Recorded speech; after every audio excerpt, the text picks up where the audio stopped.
João Estevão, cabo-verdiano, professor na Universidade de Lisboa.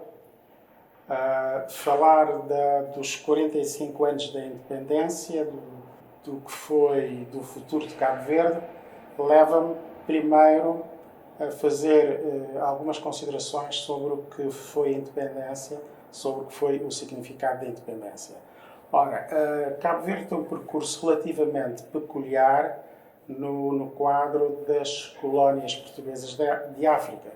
Isso porque a sociedade cabo-verdiana foi um processo de autoconstrução, de construção endógena ao longo de vários séculos, o que quer dizer, quando nós chegamos à altura da independência, Cabo Verde era uma sociedade de cabo-verdianos. Esta é uma particularidade importante porque, com a independência, todos os setores da atividade, em todos os campos, digamos assim, da sociedade, estava presente o cabo-verdiano.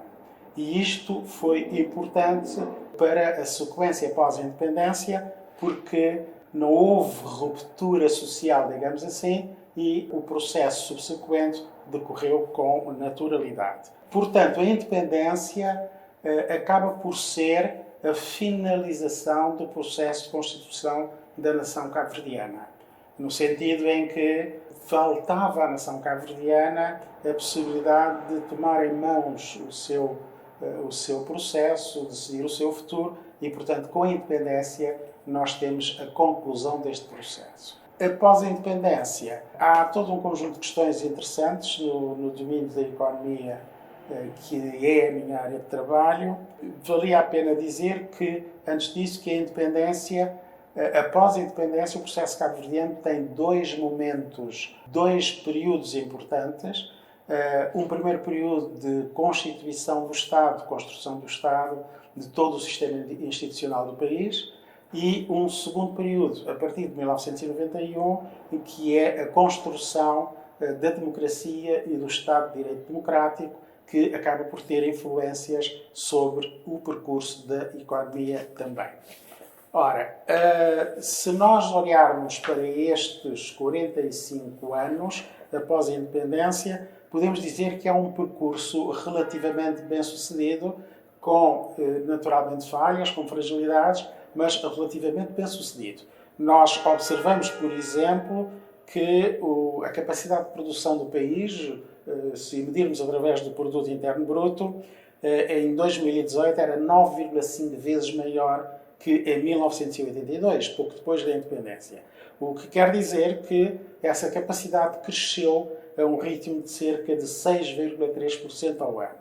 Se nós olhamos para o rendimento dos cabo-verdianos, o rendimento por habitante, há um percurso semelhante. Esse rendimento cresce à volta de 5,3% ao ano, o que quer dizer que em 2018 o cabo-verdiano tinha um rendimento cerca de 7 vezes superior ao que tinha em 82. A esperança de vida à nascença passou de 62 para 76 anos, um percurso significativo. A taxa de analfabetismo situa-se atualmente à volta dos 10,6%, ou seja, digamos, uma população adulta praticamente toda alfabetizada. A escolarização primária atingiu a universalidade, digamos assim, a escolarização primária universal, já há uns anos a esta parte. As acessibilidades básicas da população, acesso à água, acesso à saúde, acesso ao saneamento básico, estão entre os 80% e os 90%. O que quer dizer que este percurso económico traduziu-se também em ganhos sociais significativos. Como é que se processou essa evolução? Tal como no aspecto político, nós também temos uma economia que é construída em dois momentos, se quisermos. A economia, entre 1974 e 1991, podemos falar que seguiu um processo de estabilização após um período longo de crise, um processo de construção das bases da economia nacional, o aparecimento de empresas, todo um conjunto de atividades que acabaram por substituir a importação de produtos, e isso correspondeu a esse período mas é um período em que a economia funciona através de uma direção central, uma direção do Estado, com empresas públicas, e, naturalmente, isso tem consequências, como se observou a partir de um dado momento, a partir de meados da década de 80, observou-se que esta situação da direção central, de uma economia centralmente conduzida, constituía um constrangimento para o percurso económico posterior.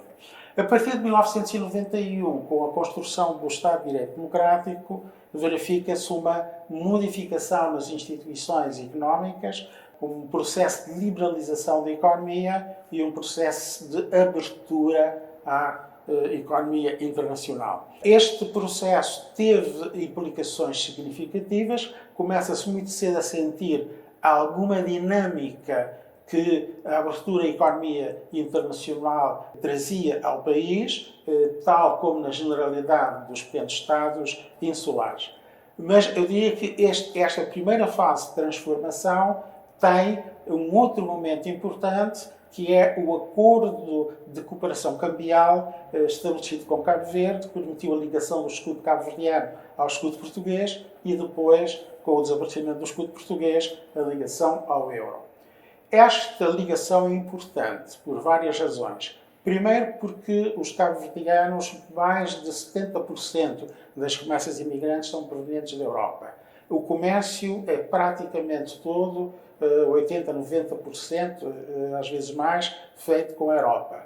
Os investimentos são provenientes da Europa. Portanto, essa estabilidade monetária, essa estabilidade cambial, permitiu que, para a entrada de capitais europeus em Cabo Verde, não se fizesse sentir o problema da instabilidade cambial. Isso não existe. Portanto, a partir desse momento, essa estabilidade permite um fluxo relativamente sustentado para a economia cabo-verdiana. Ora, com isto, de facto, nós assistimos a um crescimento muito rápido do investimento direto estrangeiro em determinados setores, mas sobretudo no setor do turismo, que a partir de meados de 2000 se transforma no principal setor da atividade económica do país. Nós observamos, isso é um aspecto importante, que a partir de meados da década de 2000, a economia cabo-verdiana passa a funcionar fundamentalmente com base em atividades de comércio, exportações, em investimento direto estrangeiro, e os fluxos que antes eram fundamentais, como a ajuda e as remessas, perdem um peso significativo. Ou seja, para concluir este aspecto, a economia cabo-verdiana passa a funcionar como uma economia de mercado ligada à economia internacional, conseguindo assim as dinâmicas necessárias para a transformação do país e para, naturalmente, o progresso social.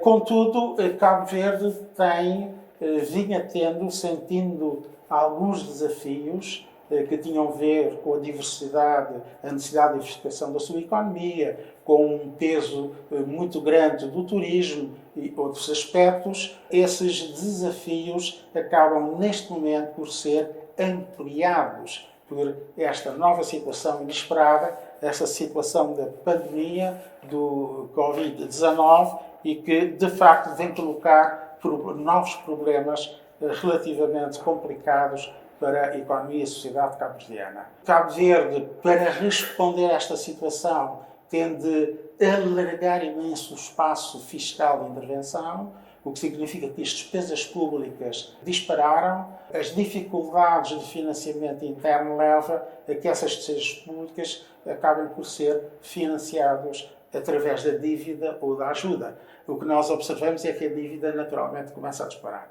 Há aqui um problema a resolver a prazo e que, para a sua resolução, implica algumas coisas. Uma delas é repensar o modo de relacionamento entre o Estado e o setor privado da economia. Isso é um aspecto importante. Um segundo aspecto importante é repensar a estrutura da economia, procurar uma diversificação que permita que a economia não fique muito dependente de um único setor, como é o caso do turismo. Outro aspecto essencial é construir uma estratégia para o território. O país tem 9 ilhas habitadas, tem de ter uma estratégia para o conjunto das ilhas, e para o modo como essas ilhas se deverão relacionar entre si.